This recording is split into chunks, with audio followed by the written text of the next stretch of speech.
Hello everyone. I'm going to continue reading Wonder by R.J. Palacio for you. I'm going to go over 2 chapters. Hope you're enjoying the book. Page 35, First Day Jitters.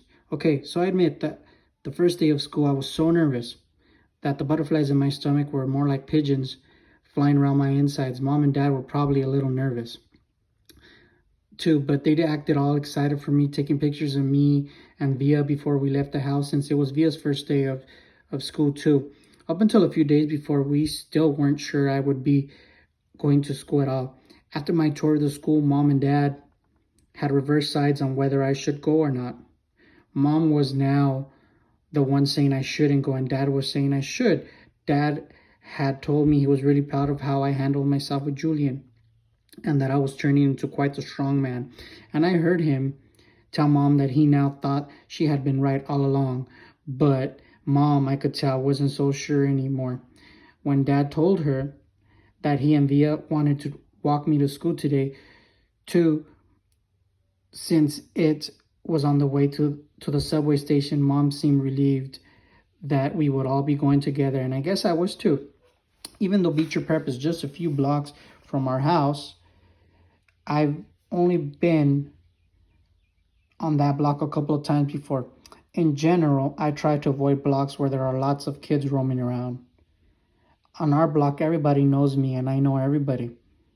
I know every brick and every tree trunk and every crack in the sidewalk. I know Miss Grimaldi, the lady who's always sitting by her window, and the old guy who walks up and down the street whistling like a bird. I know the deli on the corner where Mom gets our bagels, and the waitresses at the coffee shop who all call me honey and give me lollipops whenever they see me.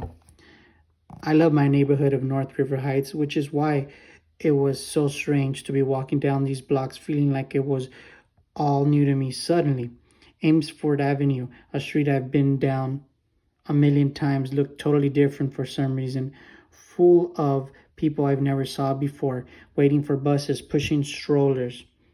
We crossed Amesford and turned up Heights Place.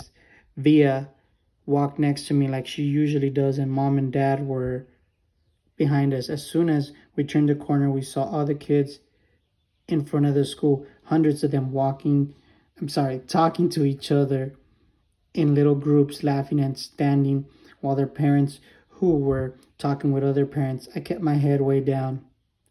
Everyone's just as nervous as you are, said Via in my ear. Just remember that it is everyone's first day of school, okay? Mr. Tushman was greeting students and parents in front of the school entrance. I have to admit, so far nothing had happened. I didn't catch anyone staring at me, noticing me. Only once did I look up to see some girls looking my way and whispering with their hands cupped over their mouths, but they looked away when they saw me notice them. We reached the front entrance. Okay, so this is it, big boy, said Dad, putting his hands on top of my shoulders. Have a great first day. I love you, said Via, giving me a big kiss and a hug. You too, I said. I love you, Augie, said Dad, hugging me. Bye. Then Mom hugged me, but I could tell she was about to cry, which would have totally embarrassed me. So I just gave her a fast, hard hug, turned, and disappeared into the school. Next chapter, Locks. I went straight to room 301 on the 3rd floor, which was his homeroom. Now, I was glad I'd gone on that little tour because I knew exactly where to go and didn't have to look up once. I noticed that some kids were definitely staring at me now. I did my thing of pretending not to notice. I went inside the classroom, and the teacher was writing on the chalkboard while all the kids started sitting at different desks. The desks were in a half circle facing the chalkboard. So I chose a desk in the middle towards the back, which I thought would make it harder for anyone to stare at me. I still kept my head way down, just looking up enough from under my head. Just kept my head way down, just looking up enough from under my bangs to see everyone's feet.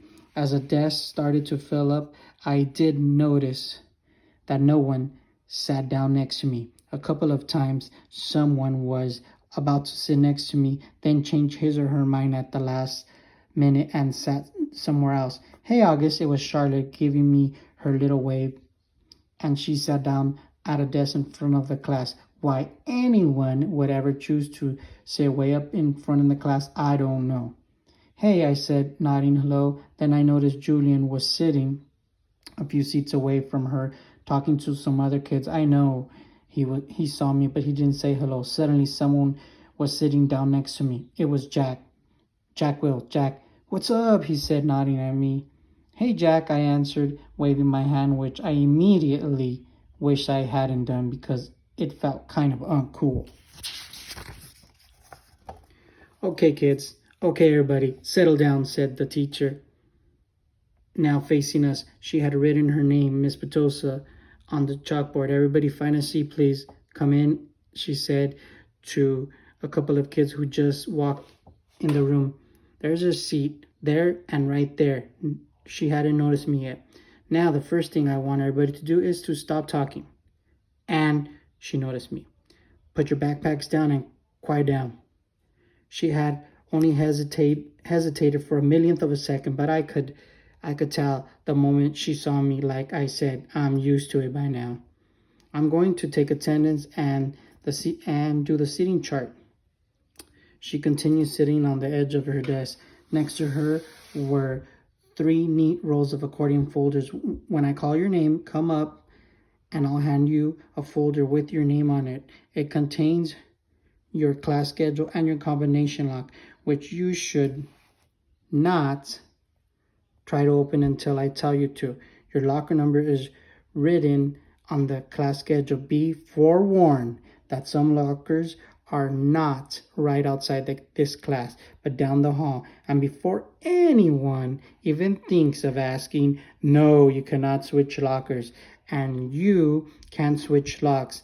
Then if there's time at the end of this period, we're all going to get to know each other a little better, okay? Okay, she picked up the clipboard on her desk and started reading the names out loud. Okay, so Julian Albins, she said, looking up. Julian raised his hand and said, here. At the same time, hi, Julian, he said, making a note on her seating chart. She picked up the very first folder and held it towards him. Come pick it up, she said, kind of no nonsense. He got up and took it from her. He meant a chin. She handed a folder to each kid as she read off the names. As she went down the list, I noticed that the seat next to me was the only one still empty, even though there were 2 kids sitting at one desk just a few seats away. When she called the name of one of them, a big kid named Henry Joplin, who already looked like a teenager, she said, Henry, there's an empty desk right over there. Why don't you take that seat, okay? She handed him his folder and pointed to the desk next to mine.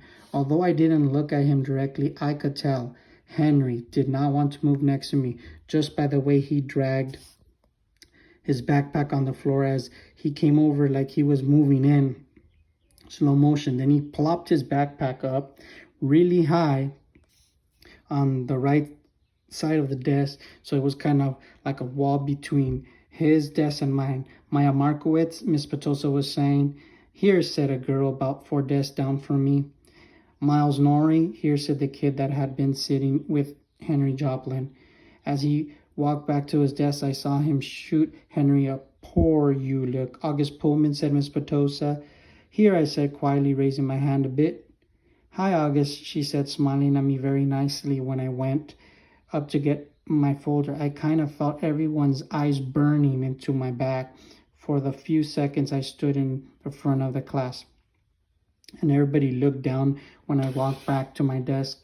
I resisted spinning the combination when I sat down, even though everyone else was doing it because she had specifically told us not to. I was already pretty good at opening locks anyway, because I used them on my bike. Henry kept trying to open his lock, but couldn't do it. He was getting frustrated, and I kind of cursing under his breath. So he's really upset, this boy. Miss Petosa called out the next few names. The last name was Jackwell. After she handed Jack his folder, she said, okay, so everybody write your combinations down somewhere safe that you won't forget it. Okay, but if you do forget, which happens at least 3.2 times per semester, Miss Garcia has a list of all the combination numbers. Now go ahead and take your locks out of your folder and spend a couple of minutes practicing how to open them. Though I know some of you went ahead and did that anyways. She was looking at Henry when she said that. And in the meanwhile, I'll tell you guys a little something about myself. And then you guys can tell me a little about yourselves and we'll get to know each other. Sounds good? Good. She smiled at everyone, though I felt like she was smiling at me the most.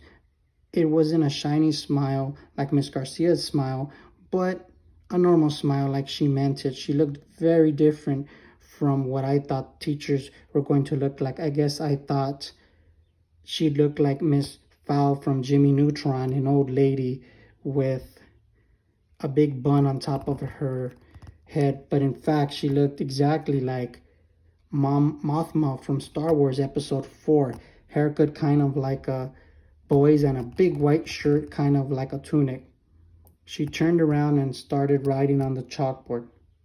Henry still couldn't get his lock to open, and he was getting more and more frustrated every time someone else's popped one open. He got really annoyed when I was able to open mine on the first try. The funny thing is, if he hadn't put the backpack between us, I most definitely would have offered to help him. Okay, that concludes the chapters for today.